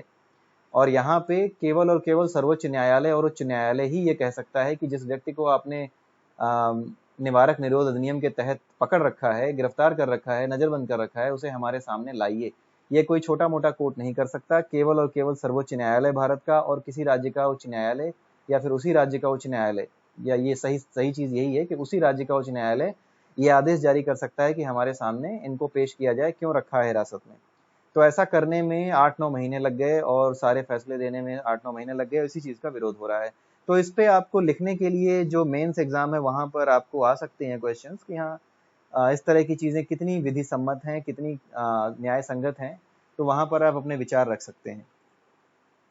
अगला है टाइम कैप्सूल। टाइम कैप्सूल क्या होता है, एक ऐसे मटेरियल का बना हुआ डिब्बा होता है जिसके अंदर क्या होता है कि किसी भी जगह की, जैसे मंदिर बनाया है या फिर मस्जिद बनाई है या कुछ भी बनाया है, तो या कोई बड़ी इमारत बनाई है, तो उस इमारत का जो नक्शा है, उस इमारत से जुड़ी हुई जो चीज़ें हैं, उसकी जानकारी है, किसने बनाया, कब इसका शिलान्यास किया गया, ये जो महत्वपूर्ण जानकारियां हैं उसके अंदर, उस डिब्बे के अंदर जो है कागज में या किसी ताम्र पत्र पे या किसी तरह के पत्र पे रख दी जाती हैं। ताम्र पत्र होता है या क्या होता है मुझे नहीं पता है ये ठीक से, लेकिन उस डिब्बे के अंदर एक जो है ये इंफॉर्मेशन पुलिंदों की तरह, कागज के पुलिंदों की तरह रख दी जाती है, ताकि कल को आने वाले समय में जब हमारी पीढ़ियां ये जानने की कोशिश करें कि आखिर इसका इतिहास क्या था, किसने क्या किया, तो वो उसको खोद के निकाल सकें और देख सकें कि क्या हुआ था और किस तरह से बनाया गया था इसको। ठीक है, तो शीघ्र नष्ट न होने वाले पदार्थों से ये टाइम कैप्सूल बनाया जाता है। इसमें आवश्यक दस्तावेज मानचित्र रखे जाते हैं ताकि आने वाली पीढ़ियों को जानकारी मिल सके इसके इतिहास की। लाल किले के बाहर सबसे पहली बार 1972 में टाइम कैप्सूल रखा गया था, और जिसको कांग्रेस ने रखवाया था, लेकिन बाद में जनता पार्टी की सरकार ने इसको निकाल दिया था। उन्होंने लगाया, इन्होंने निकाल दिया। उसके अलावा आईआईटी कानपुर में 2010 में प्रतिभा देवी पाटिल, यहाँ प्रतिभावी देवी हो गया है लेकिन आप इसे प्रतिभा देवी पढ़ेंगे, ये जो राष्ट्रपति थी हमारी प्रतिभा देवी पाटिल, उनके द्वारा इसको रखा गया था आईआईटी कानपुर में 2010 में। ये किसी भी आकार का एक कैप्सूल होता है, किसी भी तरह का, कोई निश्चित आकार नहीं है कि चौकोर होगा, गोलाकार होगा, किसी भी आकार का हो सकता है। तो ये दो चीजें आप याद रखिए कि सबसे पहले भारत में टाइम कैप्सूल कब रखा गया था और आईआईटी कानपुर में टाइम कैप्सूल है या नहीं है, किस आईआईटी में टाइम कैप्सूल रखा गया है, ये आप याद रख सकते हैं, ये पूछा जा सकता है। अब एक ये न्यूज़ आइटम है, हालांकि प्री के लिए इंपॉर्टेंट नहीं है, प्रीलिम्स के लिए, लेकिन फिर भी आप इसको याद रखिएगा। चीन ने अभी अफगानिस्तान, नेपाल और पाकिस्तान के साथ मीटिंग की है और उनसे ये कहा है कि आप लोग एक काम करिए कि जो अरब देश हैं उनके साथ संबंध अच्छे कीजिए, हमारे संबंधों और अरब देश के बीच संबंधों के बीच आप एक पुल का काम कीजिए, ताकि हम यहाँ पे हिंद प्रशांत क्षेत्र में, हिंद महासागर के क्षेत्र में, अरब सागर के क्षेत्र में अपना जो है जो हमारा सहयोग है उसे और बढ़ा सकें, या दूसरे शब्दों में हम कहें कि वहाँ पर वो अपनी स्थिति को, चीन अपनी स्थिति को और मजबूत कर सके ताकि वो भारत को काउंटर कर सके। इस वजह से उसने ये मीटिंग करी है और ये भारत के लिए एक अच्छा संकेत नहीं है। भारत को ये चीज़ ध्यान में रखनी चाहिए कि वो किस तरीके से घेरा डाल रहा है चीन हमारे चारों ओर। तो इस चीज़ को समझना पड़ेगा भारत को, और भारत और चीन के मध्य अभी सीमा पर तनाव की स्थिति है। इस वजह से भी ये चतुष्पक्षीय संवाद जो है वो भारत के लिए बहुत ही महत्वपूर्ण है। तो ये पूछा जा सकता है कि चीन ने अभी चतुष्पक्षीय संवाद किन किन देशों के साथ किया, तो अफगानिस्तान, नेपाल और पाकिस्तान के साथ किया, ये याद रखिएगा। अगला है 5 अगस्त की न्यूज़ आइटम था ये, अमोनियम नाइट्रेट। अमोनियम नाइट्रेट का फार्मूला आप याद रखिएगा। न्यूज़ में ये इसलिए है क्योंकि अभी जो लेबनान में विस्फोट हुआ है, उस विस्फोट में अमोनियम नाइट्रेट ही था जिसकी वजह से ये विस्फोट हुआ। तो अमोनियम नाइट्रेट से ही ईंधन गैसों को मिला करके, ईंधन तेलों को मिला करके ट्राई नाइट्रो टॉल्यूइन का निर्माण किया जाता है और ये एक विस्फोटक होता है। उसी की वजह से लेबनान में अभी ये विस्फोट हुआ था, लेबनान की राजधानी बेरूत में। तो इसलिए आप इसको याद रखिएगा। इसका फॉर्मूला मैंने दिया हुआ है। जल में ये घुलनशील होता है, जिसकी वजह से अमोनियम नाइट्रेट को खेतों में भी डाला जाता है, क्योंकि जल में आसानी से घुल जाता है। इसकी वजह से क्या है कि जो नाइट्रोजन है, जो कि उर्वरक होता है खेतों में पौधों के लिए, उसको खेतों के पौधों को उर्वरक देने के लिए ये काफ़ी इंपॉर्टेंट होता है नाइट्रोजन। तो अगर ये जल्दी घुल जाता है तो ये जड़ों तक भी आसानी से पहुंच जाएगा पेड़ पौधों की। इस वजह से अमोनियम नाइट्रेट को पानी में घोल करके एक खाद की तरह भी इस्तेमाल किया जाता है। ठीक है, उसके बाद देखते हैं जल में अगर अमोनियम नाइट्रेट घुला हो तो उसको गर्म करने पर क्या बनता है, नाइट्रस ऑक्साइड बनता है। नाइट्रस ऑक्साइड भी आप याद रखिएगा, इसको हास्य गैस कहते हैं, इसको सूंघने से हंसी आती है। ठीक है, ये 2-3 फैक्ट हैं अमोनियम नाइट्रेट को लेकर के जो आपको याद रखने चाहिए। अगले हैं इब्राहिम अलका जी। ये रंगमंच के दिग्गज कलाकार थे और ये 94 की एज में इनकी डेथ हो गई है। लंबे समय तक ये राष्ट्रीय नाट्य अकादमी के निदेशक पद पे थे, ये आप याद रखिएगा, ये नाम बहुत इंपॉर्टेंट है, राष्ट्रीय नाट्य अकादमी और इब्राहिम अलका जी। इन्होंने क्या किया था, गिरीश कर्नाड का एक नाटक था तुगलक और धर्मवीर भारती का एक नाटक था अंधयुग। इन दोनों ही नाटकों का मंचन करवाया था, इसे प्रस्तुत किया था। ये दोनों ही बड़े ही प्रसिद्ध नाटक हैं। अगर इनके बारे में अगर आप और पढ़ना चाहें, पढ़ना भी चाहिए क्योंकि इंडियन कल्चर से रिलेटेड टॉपिक है। अगर आप तुगलक और धर्मवीर भारती के बारे में पढ़ना चाहते हैं, गिरीश कर्नाड के बारे में पढ़ना चाहते हैं, तो ऑब्वियसली आप जाइए और मैं कहूँगा कि बिल्कुल आप गूगल पे सर्च मार के इन दोनों के बारे में जितनी ज़्यादा से ज़्यादा चीज़ें पढ़ सकते हैं उसे पढ़ डालिए, क्योंकि ये इंपॉर्टेंट है, ये पूछा जाएगा।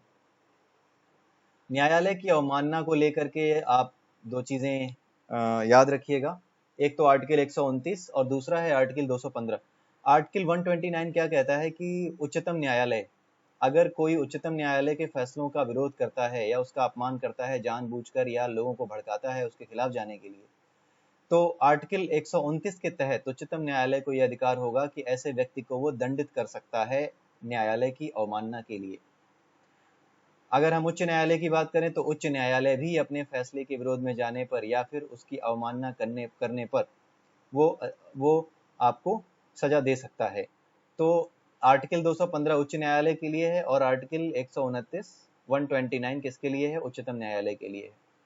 सिर्फ इन्हीं दोनों को नहीं, इसके अलावा ये अधिकार अधीनस्थ न्यायालयों और पंचायतों को भी होते हैं। अधीनस्थ न्यायालय कौन होते हैं, जैसे आपके जो छोटे स्तर पे काम करते हैं, जिला न्यायालय, जिला अदालत, सेशन कोर्ट, ये सब जो होते हैं उनको भी ये अधिकार होता है कि अगर कोई इनके फैसलों की अवमानना करता है, अदालत की अवमानना करता है, तो वो उसे दंडित कर सकते हैं। दंड देने की सजा क्या हो, दंड देने की सीमा क्या है, 6 माह की कैद या 2000 रुपए का जुर्माना या फिर दोनों ही हो सकते हैं। ठीक है, और उसके अलावा 129 जो अनुच्छेद 129 है वो ये भी कहता है कि उच्चतम न्यायालय और उच्च न्यायालय अभिलेख न्यायालय हैं। अभिलेख न्यायालय का मतलब क्या होता है, यहाँ पर जितने भी केस लड़े गए हैं, जितने भी केसेस के डिसीजंस हैं वो रखे हुए हैं और वो एक अभिलेख है, यानी वो एक कृति है, प्रतिकृति है ऐसी जिसका इस्तेमाल करके आप भविष्य के फैसले दे सकते हैं, यानी उन फैसलों को आप एक एग्जाम्पल की तरह यूज कर सकते हैं। इसी को कहते हैं अभिलेख न्यायालय, और इसीलिए आपको सजा दी जा सकती है अगर आप इसके विरोध में जाते हैं। ठीक है। और अगर कोई फैसला उच्चतम न्यायालय सुनाता है या उच्च न्यायालय सुनाता है, तो अपने फैसले के विरुद्ध जाने का अधिकार सिर्फ और सिर्फ उच्चतम न्यायालय को ही है। अगर कोई फैसला उच्चतम न्यायालय ने कभी दिया था और आज की तारीख में वो फैसला न्याय संगत नहीं है, तो उच्चतम न्यायालय अपने ही फैसले को बदल सकता है, पलट सकता है। ठीक है, ये आप याद रखिएगा, ये बहुत इंपॉर्टेंट टॉपिक है, ये आएगा जरूर, क्योंकि अभी हमारे जो प्रशांत भूषण है उनके ऊपर न्यायालय की अवमानना का केस चल रहा है, जिसकी वजह से ये टॉपिक बड़ा ही हॉट है। अगला, आप टिकटॉक का नाम बहुत सुनते हैं, इसलिए इससे रिलेटेड कुछ चीजें आप जान लीजिए। बाइट डांस नाम की एक कंपनी है चीन की, जिसने कि ये टिकटॉक बनाया है, और अभी ये न्यूज में इसलिए है क्योंकि अमेरिका चाहता है कि माइक्रोसॉफ्ट टिकटॉक नाम की टिकटॉक ऐप को खरीद ले, ताकि जो पहले से जो टिकटॉक का यूजर बेस है, उस यूजर बेस को इस्तेमाल करके वो अपने मार्केट को फैला सके। उसके लिए मार्केट फैलाना आसान होगा, क्योंकि टिकटॉक में आपने देखा होगा 15 सेकंड तक की वीडियो बना करके लोग डालते थे। तो ये जो है ऑलरेडी इसके पास 800 मिलियन लोग थे, 800 मिलियन पीपल वर देयर। तो इतना बड़ा जो यूजर बेस है, जो इतना बड़ा ग्राहकों का जो बेस है, वो अमेरिका खोना नहीं चाह रहा, और वो चाह रहा है कि टिकटॉक पे बैन तो कर दिया गया क्योंकि ये चीनी प्रोडक्ट है, लेकिन उसके साथ साथ वो व्यापार भी, अपना बिजनेस भी देख रहा है, और इसीलिए वो चाहता है कि माइक्रोसॉफ्ट इसको अधिग्रहित कर ले, यानी कि इसको खरीद ले, बाइट डांस नाम की कंपनी को खरीद ले और टिकटॉक को भी खरीद ले। ठीक है।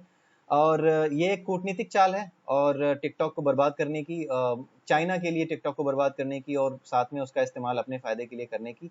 ठीक है, ये एक कूटनीतियां इस्तेमाल होती रहती हैं, कई बार जरूरी भी होती हैं, और जब आप सक्षम हैं और कोई भी नियम नहीं तोड़ रहे, तो कुछ भी गलत नहीं लगता और कुछ भी गलत नहीं होता।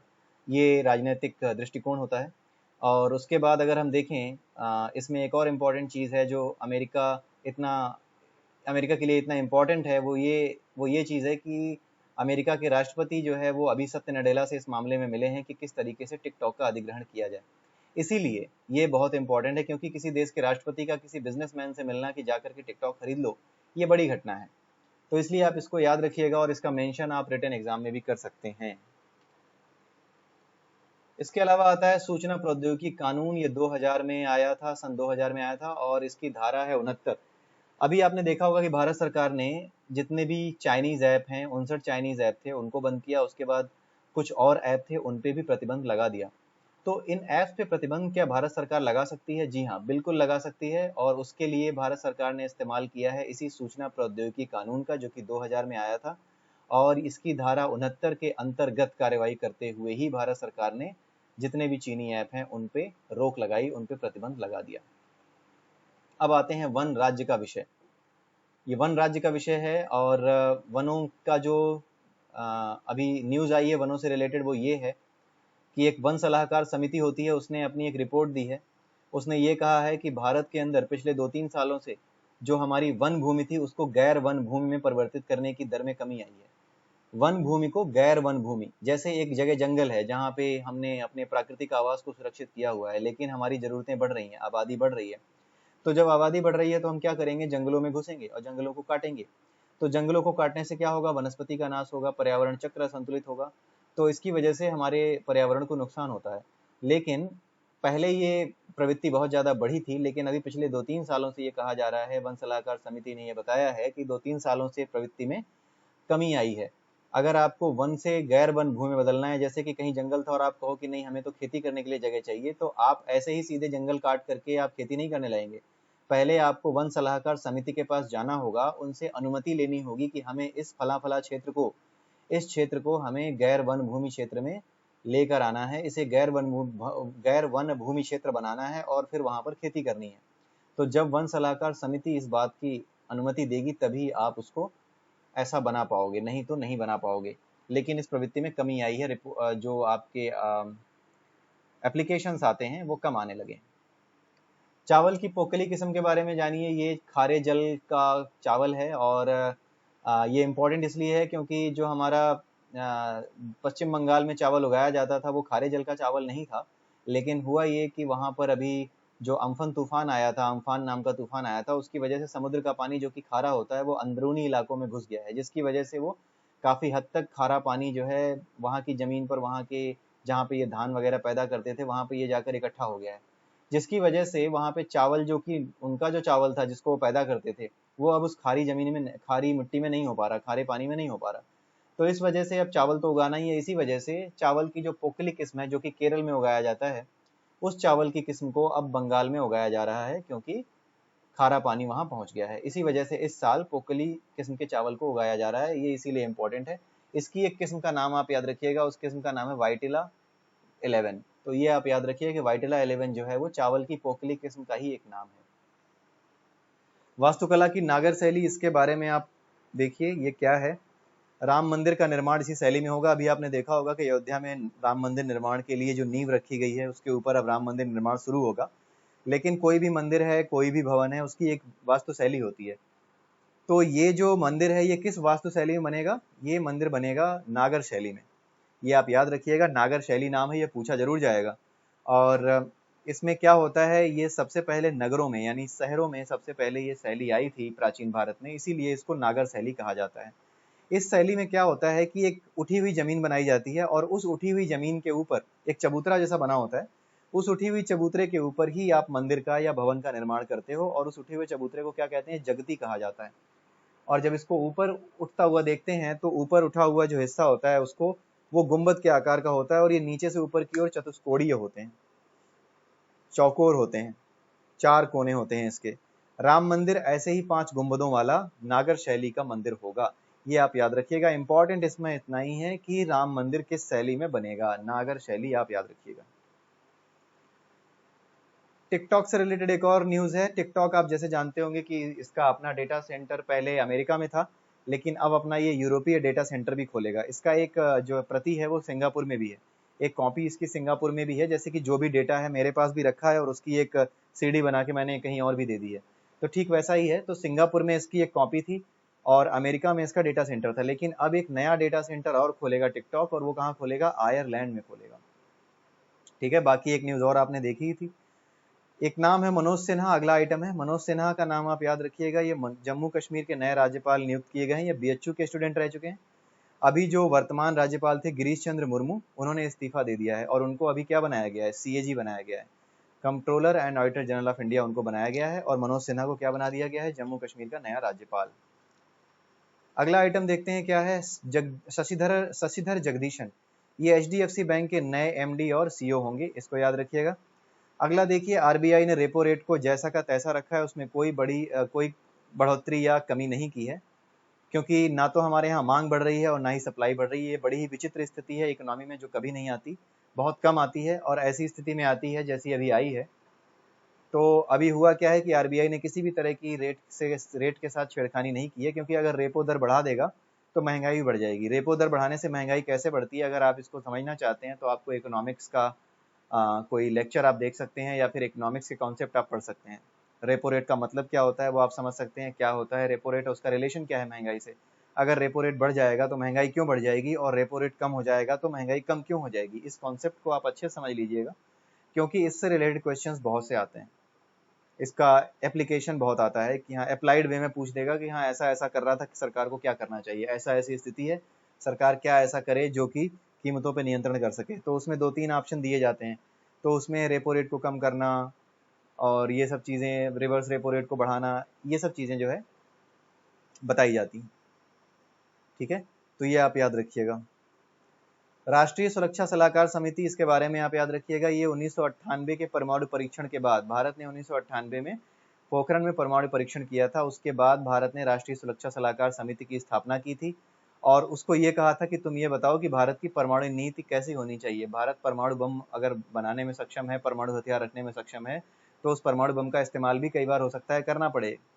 तो हमारी नीति क्या होनी चाहिए। तो इस सलाहकार समिति ने एक नीति प्रस्तुत की, और उस नीति को ही भारत की परमाणु नीति बाद में कहा गया। और उसका कथन ये है कि भारत पहले प्रयोग नहीं करेगा, कोई भी अगर हमला करता है तो पहले वही हमला करेगा, लेकिन उसके बाद हम नहीं छोड़ेंगे, पहले प्रयोग नहीं करेंगे। इसी नीति पर भारत चलेगा। और दूसरी नीति क्या है? विश्वसनीय न्यूनतम परमाणु अवरोध, यानी हम कम से कम नुकसान करने के साथ हमला करेंगे, अगर हमला करने की स्थिति में हम आते भी हैं तो। अगला बहुत इंपॉर्टेंट टॉपिक है, ये मैं 100% मांग रहा हूँ कि ये किसी न किसी एग्जाम में आएगा ही आएगा। ऑयल फॉर डॉक्टर, एक कंट्री का नाम सुना होगा आपने, क्यूबा। इसके बारे में आपने पढ़ा भी होगा, क्यूबन मिसाइल क्राइसिस, जब सारी मिसाइलों का मुंह उठा करके अमेरिका की तरफ कर दिया था फिदाल कैस्ट्रो ने, वहाँ के जो हेड थे, उन्होंने सारे की सारी मिसाइलों को अमेरिका की तरफ मोड़ दिया। उस समय सोवियत यूनियन का पूरा सपोर्ट था क्यूबा को, और कुछ ऐसी घटनाएं हुई थी जिसकी वजह से क्यूबा और अमेरिका में तनातनी हो गई थी। तो उस समय से क्यूबा और अमेरिका के बीच में तनातनी चल रही है, लेकिन बाद में चीज़ें सही भी हुई। लेकिन जब से राष्ट्रपति ट्रंप आए हैं तब से, उसके बाद से किसी भी तरह की स्थिति सुधरने का नाम नहीं ले रही थी, और इनके बीच में राजनयिक संबंध लगभग खत्म हो चुके हैं क्यूबा और अमेरिका के बीच में। क्यूबा क्या करता है कि अपने देश के डॉक्टरों को दूसरे देशों में भेजता है, और उसके बदले में क्या करता है, हर एक डॉक्टर के बदले में वो 1,05,000 बैरल तेल उस देश से लेता है। ठीक है, और डॉक्टरों को जो मिलने वाली सैलरी है, यानी कि एक तरीके से आप ये समझ लीजिए कि डॉक्टरों को तो वहां भेज दिया, लेकिन उनको सैलरी जो मिलेगी वो डॉक्टरों को नहीं मिल रही। वो क्या होगा, वहां से तेल आएगा, और उस तेल से जो पैसा जनरेट होगा, वो पैसा जो सैलरी जनरेट करेंगे ये इसके लिए, डॉक्टर्स के लिए, वो सैलरी भी ये अपने पास रखते हैं, और ये सैलरी डॉक्टरों को बाद में दी जाती है। तो इसी वजह से जो माइक पॉम्पियो हैं, अमेरिका के विदेश मंत्री हैं, उन्होंने कहा कि ये एक तरह की डॉक्टरों की स्लेवरी है, ये डॉक्टरों का एक्सप्लॉयटेशन कर रहे हैं। इसी वजह से उन्होंने क्या किया कि ये कहा है कि मानवाधिकार समूह में जिसको शामिल करने की बात होती है, उसमें मानवाधिकार समूह होता है एक, उसमें कई देश शामिल होते हैं, और वो देश 3 साल के लिए चुने जाते हैं। तो अभी क्यूबा को लेके बात चल रही है, लेकिन क्यूबा की जो ये हरकत है, इस चीज़ को लेकर के माइक पॉम्पियो ने ये कहा है कि क्यूबा की ये जो हरकत है, ये कहीं से भी मानवीय नहीं है, और ये एक तरीके का शोषण ही है। इसी वजह से मानवाधिकार समूह में आपके जो क्यूबा है उसको शामिल नहीं किया जाना चाहिए, ये उन्होंने बात कही है। तो आयल फॉर डॉक्टर प्रोग्राम्स यही है, क्यूबा अपने देशों को क्यूबा अपने डॉक्टरों को दूसरे देश में भेजता है और उसके बदले में ऑयल लेता है, यही आयल फॉर डॉक्टर्स प्रोग्राम है। सुनामी रेडी क्या है, यूनेस्को आईओसी इसका नाम है, आप याद रखिएगा। उड़ीसा के 2 गांव हैं, उनको सुनामी रेडी घोषित कर दिया है। सुनामी रेडी का मतलब ये है कि सुनामी जब भी आएगी तो उसके लिए ये तैयार हैं, और अपने बचाव के लिए ये व्यवस्था कर चुके हैं। इनको सुनामी रेडी जो है कंट्रीज या सुनामी रेडी स्टेट्स कहा जाता है। तो उड़ीसा भारत का पहला राज्य बना है जो सुनामी रेडी है, और भारत जो है वो इंडो पैसिफिक रीजन में, यानी हिंद प्रशांत महासागर क्षेत्र में पहला देश बना है जो सुनामी रेडी है। ठीक है, और यूनेस्को आईओसी ने क्या किया था, 2014 में जो सुनामी आई थी उसके बाद से भारत में सुनामी चेतावनी तंत्र यानी सुनामी वार्निंग सिस्टम को डेवलप करने में भारत की हेल्प भी की थी, ये याद रखिएगा आप। अगला है हमारा घर हमारा विद्यालय। ये एक योजना है जो मध्य प्रदेश सरकार ने शुरू की है। इसमें क्या किया जा रहा है, जो मध्य प्रदेश दूरदर्शन है वो तरह तरह के प्रोग्राम बच्चों को पढ़ाने के लिए समय समय पे लाता है, और बच्चे इसमें भाग लेते हैं, लेकिन रिपोर्ट ये आई है कि बच्चे कम से कम इसमें भाग ले रहे हैं। तो ये जो प्रोग्राम है इसी का नाम है हमारा घर हमारा विद्यालय। तो लॉकडाउन के दौरान जो बच्चे फिजिकली नहीं जा पा रहे स्कूलों में, उनको घर से ही शिक्षा देने का जो काम चल रहा है वो इसी हमारा घर हमारा विद्यालय के नाम से मध्य प्रदेश में चल रहा है।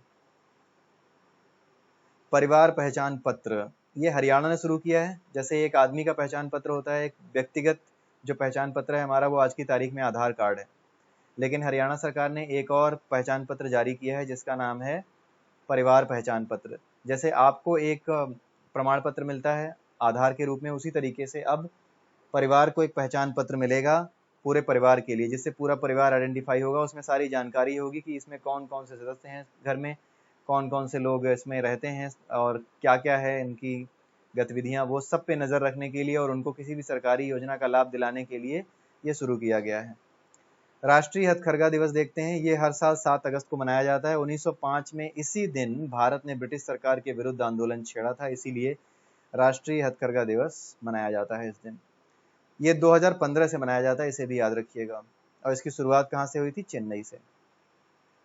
गिरीश चंद्र मुर्मू, राष्ट्रपति रामनाथ कोविंद ने अभी गिरीश चंद्र मुर्मू, इनका नाम मैंने पहले भी लिया, इनको भारत का नया सीएजी नियुक्त किया है। इनके बारे में आप पढ़ लीजिएगा, और पहले ही बता चुका हूँ मैं इनके बारे में, इनकी नियुक्ति क्यों की गई है, और ये पहले राज्यपाल थे, इसके बारे में आप याद रखिएगा, और डिटेल में आप जाकर के पढ़ सकते हैं। बहुत ज़्यादा इंपॉर्टेंट नहीं है सिवाय नाम के कि गिरीश चंद्र मुर्मू जो है अब नए सीएजी हैं, और इन्होंने जो कोई महर्षि हैं, राजीव महर्षि हैं, उनका स्थान लिया है। किसान रेल क्या है, कुछ सामान ऐसा होता है, किसान कुछ सामान ऐसा बनाते हैं, या फिर जो लोग मछली पालन करते हैं या मुर्गा पालन करते हैं या फिर जो ये मांस वगैरह बेच करके अपना जीवन चलाते हैं, मीट मांस का काम करते हैं, वो क्या होता है कि सड़ जाता है, ज़्यादा दिनों तक रखा नहीं जा सकता। इसलिए क्या होगा कि अब एक रेल चलाई जाएगी, ट्रेन चलाई जाएगी महाराष्ट्र से लेकर के बिहार तक, मध्य प्रदेश से नहीं, महाराष्ट्र से लेकर के बिहार तक चलाई जाएगी और दिन में एक बार चलेगी। और इससे जितना भी सामान है जो कि खराब हो सकता है, मछली हो, मुर्गा हो, कोई भी खराब होने वाले फल, ये अलग अलग डिब्बों में किसान रेल के अंदर भर करके भेजे जाएंगे ताकि खराब होने से पहले ये किसी के काम आ सकें और अनाज की बर्बादी, अन्न की बर्बादी या फिर खाद्य पदार्थों की बर्बादी रोकी जा सके। तो महाराष्ट्र और बिहार के बीच चलाई जाती है, हफ्ते में एक दिन चलाई जाती है, ये इंपॉर्टेंट है, ये आप याद रखिएगा। आंगनवाड़ी, अच्छा आंगनवाड़ी के बारे में क्या है? आंगनवाड़ी की शुरुआत कब से हुई थी? 1975 में हुई थी। ये गांव में आंगनवाड़ी चलाई जाती है। अगर आप गांव में कभी गए हों तो आपने देखा होगा आंगनवाड़ी गांव में होती है और वहाँ पे जो बच्चे होते हैं गांव में या फिर जो माताएं होती हैं जो कुपोषण की शिकार होती हैं, उनको एक अच्छे स्तर पे लेके आना, उनके भीतर से कुपोषण की समस्या को दूर करना, इसके लिए आंगनवाड़ी की शुरुआत की गई थी 1975 में। ठीक है, तो अभी ये न्यूज़ में इसलिए है क्योंकि अभी जब लॉकडाउन हुआ था उसकी वजह से क्या हुआ कि बच्चों को पका हुआ भोजन जो आंगनवाड़ी में मिलता था वो मिलना बंद हो गया, जिसकी वजह से बच्चों की जो हेल्थ है उस पे और उनकी जो बढ़ोतरी है, उनके जो मानसिक विकास है या शारीरिक विकास है, उस पे ये कोई रिपोर्ट तैयार नहीं कर पा रहे हैं। जिसकी वजह से क्या हुआ है, क्योंकि जब तक पौष्टिक भोजन नहीं मिलेगा तब तक कोई भी रिपोर्ट बेकार है, हम जान नहीं पाएंगे कि कितना पौष्टिक भोजन मिला और कितना फायदा हुआ। तो अभी इसका जांच नहीं हो पा रही है कि हाँ कितना परिवर्तन आया है। तो इस वजह से क्या हुआ है कि राइट टू फूड के नाम से एक कैंपेन शुरू किया है आंगनवाड़ी के कार्यकर्ताओं ने और महिला एवं बाल विकास मंत्रालय को एक चिट्ठी लिखी है जिसमें ये बताया है कि बच्चों को कई दिनों से उबले हुए चावल और ये पका हुआ खाना नहीं मिल रहा है, जिसकी वजह से हम इनके स्वास्थ्य की जांच नहीं कर पा रहे हैं और सही अंदाजा नहीं लगा पा रहे हैं कि इनके कुपोषण की स्थिति क्या है। तो ये चीज़ उन्होंने लिखी है, ये लेटर लिखा है। अब ये लेटर पहुंचेगा स्मृति ईरानी जी तक, तो उसके बाद देखते हैं क्या होता है। लेकिन आप इसको याद रखिएगा, आंगनवाड़ी की शुरुआत कब से हुई थी और राइट टू फूड कैंपेन किससे रिलेटेड था, ये पूछा जा सकता है, ये इंटरव्यू में ही पूछा जा सकता है कि अभी राइट टू फूड कैंपेन का नाम आपने कई बार न्यूज़पेपर में सुना होगा, व्हाट इज दैट, वो क्या है। तो इसलिए आप इसको याद रखिएगा। ओके, सो इतना ही था, हफ्ते भर के सारे आइटम्स यही थे, बहुत इंपॉर्टेंट थे और इसी के साथ मैं आपसे इजाज़त लेना चाहूँगा। Have a nice day and bye bye, will meet soon in next week. So अगले संडे को हम फिर मिलेंगे, तब तक के लिए have a nice day and bye bye.